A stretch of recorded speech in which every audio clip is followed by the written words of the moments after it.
Vamos falar de amamentação agora? Eu percebo agora que muitas das gestantes estão se preocupando mais com essa questão da amamentação, com esse puerpério, como que vai ser depois de quando meu bebezinho nascer. Com a minha gravidez tão planejada, tão sonhada, nasceu, passei pelo parto, que eu me preparei tanto, e agora, como vai ser cuidando desse bebezinho em casa? E é muito bacana a gente ter atenção a isso mesmo, porque muitos dos problemas que podem acontecer depois, se a gente tiver informação agora, eles já podem ser resolvidos facilmente, de uma forma muito mais fácil. Então, vamos começar falando de amamentação. O leite inicial que a mulher produz assim que o bebezinho nasce é o colostro. Muitas das gestantes já ao longo da gestação produzem o colostro, ou tem mulheres que só vão apresentar depois da descarga hormonal do trabalho de parto mesmo. É normal, não precisa se preocupar se você tem ou não tem colostro. Depois que o bebezinho nascer, se você não tiver, com certeza você vai apresentar, tá bom? Esse colostro, ele é super importante para o bebezinho. A gente vacina vocês, gestantes, contra aquela vacina DTPA, que é difteria, tétano e coqueluche, depois da 20ª semana de gestação, é para proteger o filhinho de vocês contra a coqueluche, que é justamente antes do 2º mês de vida, que ele só vai receber essa vacina no 2º mês de vida, que a coqueluche mais acomete os bebês. Então, é para proteção dele, não é para proteção de vocês. Nós, na nossa idade, nós já somos imunes, então não é para proteger a gente, é para proteger o bebê, e é através desse leite inicial, é através do colostro que a gente vai estar passando todos esses anticorpos, essa imunidade para o bebezinho. Ele é super importante. Ele é numa quantidade menor, mas é justamente o que cabe no estômago do bebê nesse início. Então não se assusta quando você apertar e sair só uma gotinha. Realmente ele é em menos quantidade, mas é o que o bebê precisa nesse momento. É tudo muito chave e fechadura, sabe? Tudo se encaixa perfeitamente. Então não se assusta, é assim que é para ser mesmo. O colostro, ele tem uma porção só. Ele não tem diferença de composição no início ou no final da mamada.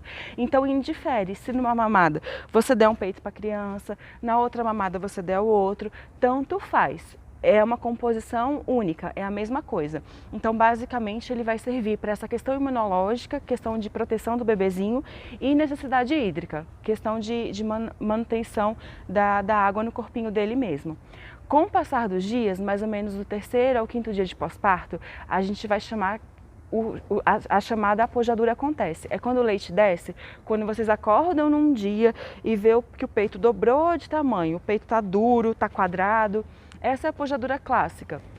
Quando a gente fala num grupo de pessoas que ainda estão grávidas, que não aconteceu ainda tudo isso, a gente dá orientações gerais, orientações de como é a clássica apojadura, que o peito fica desse jeito. Mas pode ser que com você não aconteça. Então, quando a enfermeira for na casa de vocês e vai avaliar vocês, a gente vai dar a orientação certinha para vocês, para o seu caso. Mas agora, de uma forma geral, eu vou falar de como acontece com a maior parte da população.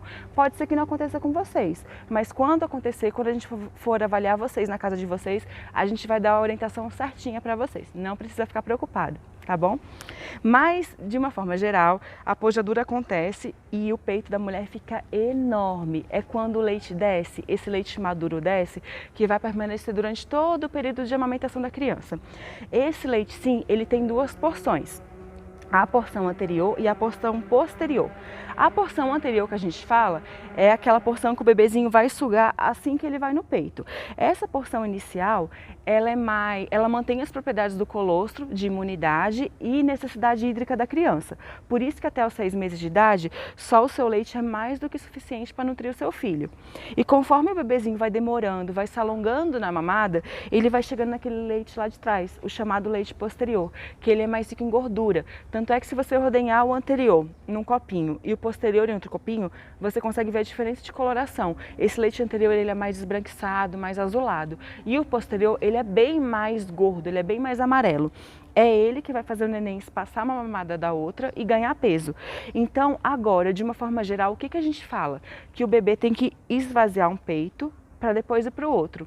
Ellen, como que eu sei que o meu filho esvaziou o meu peito?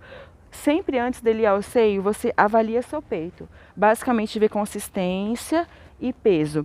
E espreme um pouco. Sempre vai sair leite, nunca não vai sair leite. Mas, por exemplo, agora eu aperto e esguicha. Eu sinto ele super pesado e muito duro. Tanto é que eu tive até que fazer um pouco de massagem antes do bebê sugar, senão ele não ia conseguir sugar. Aí o bebê vai ao peito. Depois que ele sai, eu faço novamente essa avaliação. Vejo peso, consistência e aperto um pouquinho. Agora eu aperto, sai uma gota. Antes esguichava.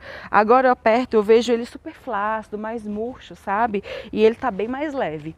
Isso me indica que esse peito tá vazio e na próxima mamada o bebê já pode ir nesse.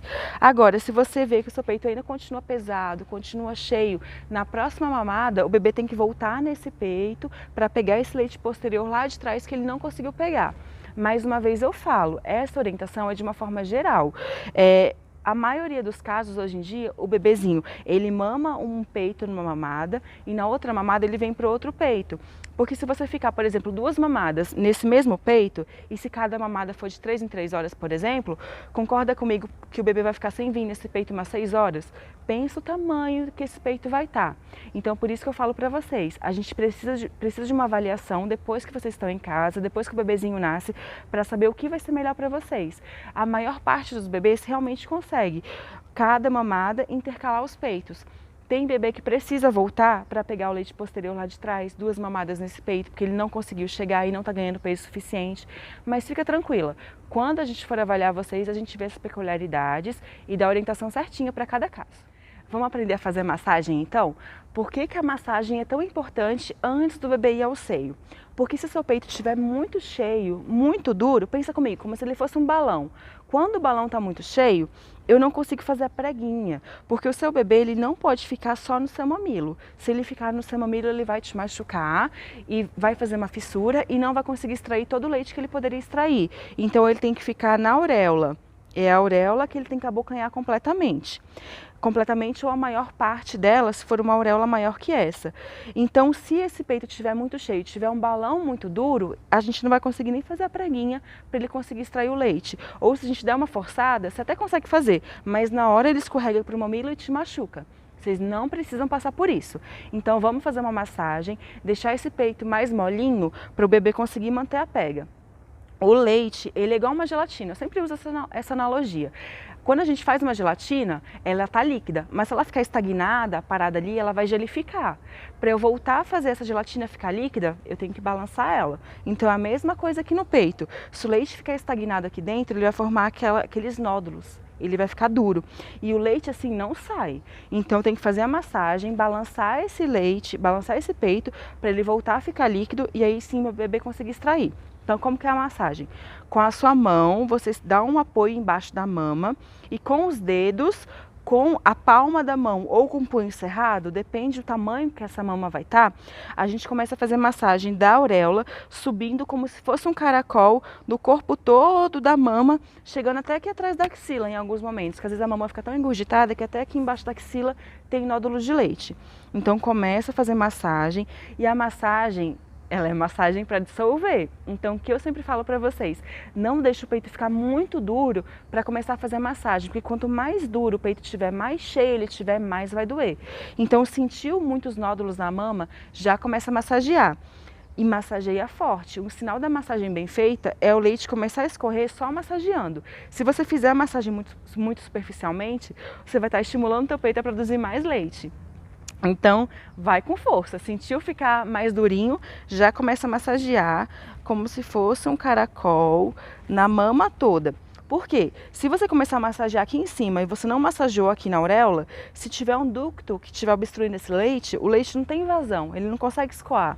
Então, se você fizer como se fosse um caracol, quando você chegar aqui em cima, aqui os ductos já vão estar livres e o leite tem vazão. Você consegue dissolver bem esses nódulos e o leite começa a escoar.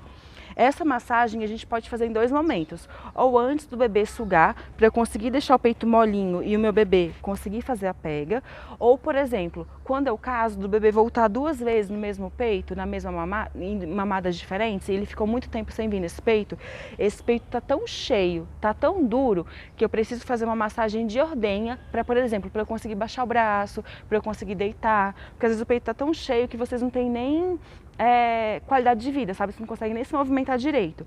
Então, se eu for fazer uma ordenha de alívio, por que a gente fala que a ordenha é de alívio? Eu não posso ordenhar manualmente essa mama toda, porque se eu esvaziar o leite, o meu organismo vai entender que é o meu filho que está sugando e vai manter essa produção de leite, e não é isso. A apojadura ela acontece, ela tem uma produção maior do que seu filho demanda, e com o passar dos dias de pós-parto, essa produção do leite vai diminuindo e vai se equilibrando com o que seu filho demanda. Então essa necessidade de massagem, de ordenha, ela é mais nos primeiros dias.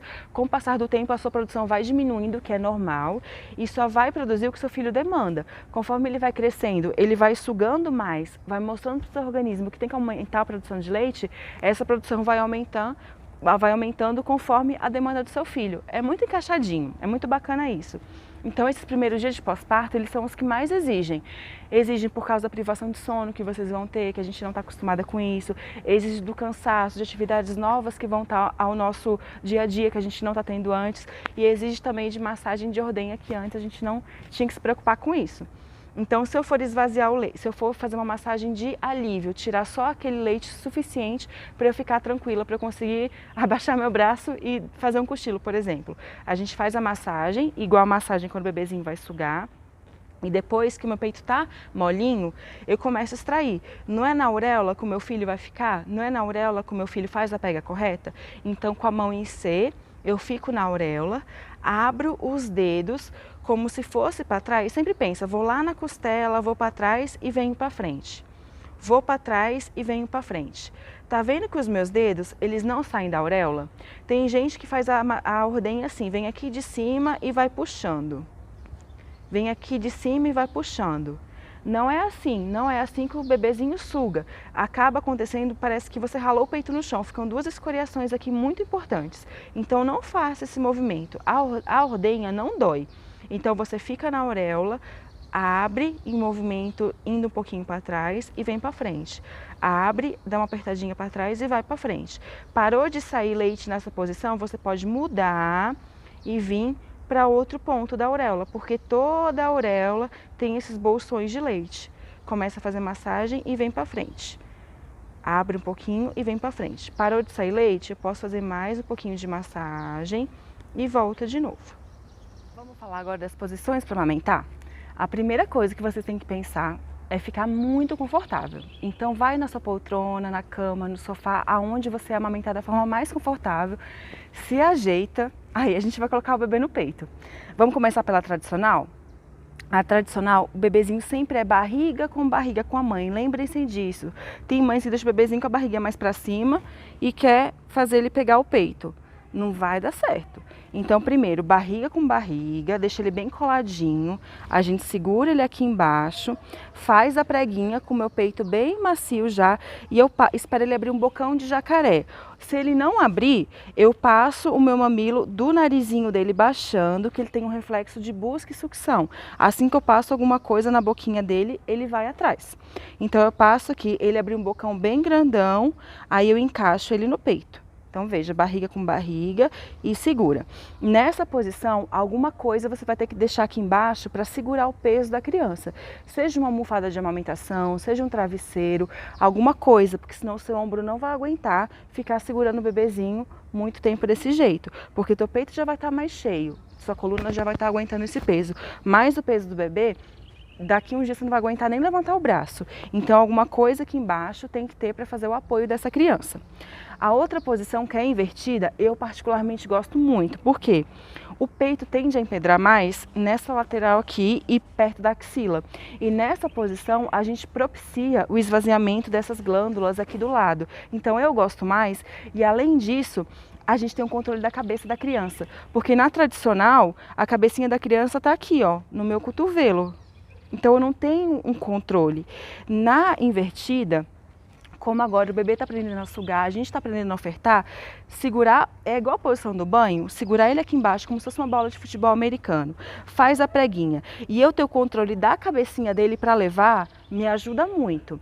Então, qualquer posição que vocês escolherem, a pega da criança não muda, a pega vai ser a mesma. Então faz a preguinha, passa o mamilo na boquinha da criança, para ela abrir um bocão bem grandão e a gente encaixa.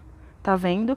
Eu levo a criança até o meu peito. Esse controle da cabeça é muito bom. E mais uma vez eu falo, alguma coisa aqui embaixo vai ter que ter. Ou uma almofada, ou um travesseiro, justamente para segurar o peso da criança. A sua mão só vai amparar o filho, não vai segurar o peso dele. E a última, que é muito boa para bebê que assim que vai ao peito dorme, ou bebê pequenininho, que nasceu menorzinho, é a posição cavaleiro. Vocês já viram? Essa, o bebezinho vai ficar como se fosse um cavaleiro aqui na coxa de vocês. Então ele fica sentadinho, eu seguro a cabecinha dele igual eu seguro na invertida, faço a preguinha e levo ele até o meu peito. Tá vendo? Por isso que o bebezinho tem que ser pequeno. Se for um bebê muito grande, ele não consegue ficar na altura do seu seio. Então segura ele, não vai machucar a cabecinha, não vai machucar a cervical, o pescocinho dele. Faz a pega, passa no narizinho dele, na boquinha dele. Assim que ele abrir um bocão bem grandão, a gente encaixa.